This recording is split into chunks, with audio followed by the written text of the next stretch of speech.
Rais wa Zanzibar na mwenyekiti wa Baraza la Mapinduzi Dr. Hussein Ali Mwinyi amejumuika pamoja na wafanyakazi wa Benki Kuu ya Tanzania BOT katika iftari iliyoandaliwa na benki hiyo katika hoteli ya Madinatul Bahari, Mbweni, wilaya ya Magharibi B. Katika hafla hiyo, Rais Dr. Mwinyi amesema mafanikio ya ukuaji wa uchumi wa Tanzania unatokana na usimamizi mzuri wa uchumi unaofanywa na Benki Kuu ya Tanzania BOT. Hii ni Chum TV Online. Usisahau kusubscribe, kulike, kucomment na kushare. Jina langu ni Subira Salum.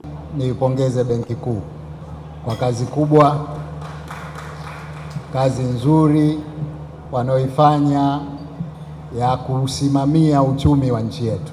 Kama ni mafanikio, tumepata mafanikio makubwa katika sekta ya uchumi, na yote yanasababishwa na usimamizi mzuri wa Benki Kuu. Tunakushukuruni sana. Mimi binafsi naridhika mno na ushauri wa masuala ya uchumi tunaopewa na Benki Kuu. Kama mlivyosikia, uchumi wa Zanzibar na wa Tanzania kwa ujumla umekuwa kwa kiwango kizuri, huku tukiwa tunadhibiti mfumuko wa bei vyema.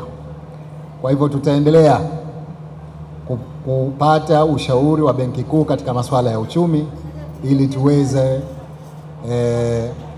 kukuza uchumi wa nchi yetu na tuweze kupata maendeleo makubwa zaidi katika nchi yetu. Kwa hivyo tunasema asanteni sana na tuendelee kushirikiana katika sekta hii ya uchumi. Sisi hapa Zanzibar tuna utamaduni wa kusaidia jamii, hususan katika kipindi hiki cha Ramadhani.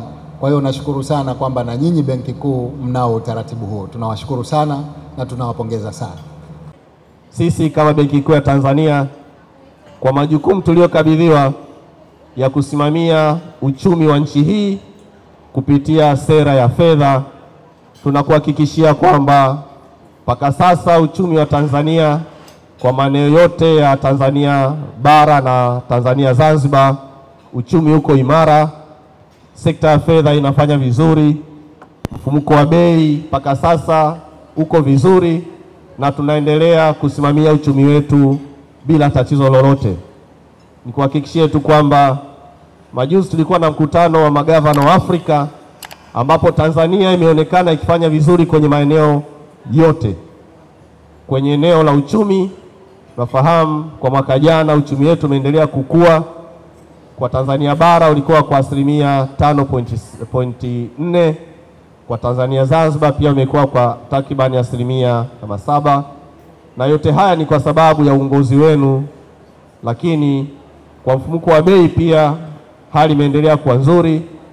Mpaka mwaka jana 2024 Tanzania imekuwa ni nchi ya 3 duniani kwa kuwa na mfumuko mdogo wa bei, ambapo kwa Tanzania bara mfumuko wa bei ulikuwa 3.1 na kwa Tanzania Zanzibar ulikuwa 4.5. Sisi wafanyakazi wa Benki Kuu makao makuu ndogo Zanzibar tunajivunia na tunajisikia fahari sana kufanya kazi Zanzibar, tukiwa tunaihudumia serikali ya mapinduzi ya Zanzibar. Tunajiona ni watu wenye bahati sana na tuna faraja muda wote tukiwa tunahudumu katika makao makuu ndogo Zanzibar. Tutaendelea kufanya hivyo kwa ari, kwa moyo na kwa upendo mkubwa, na tunamuomba Mwenyezi Mungu atusaidie katika hilo.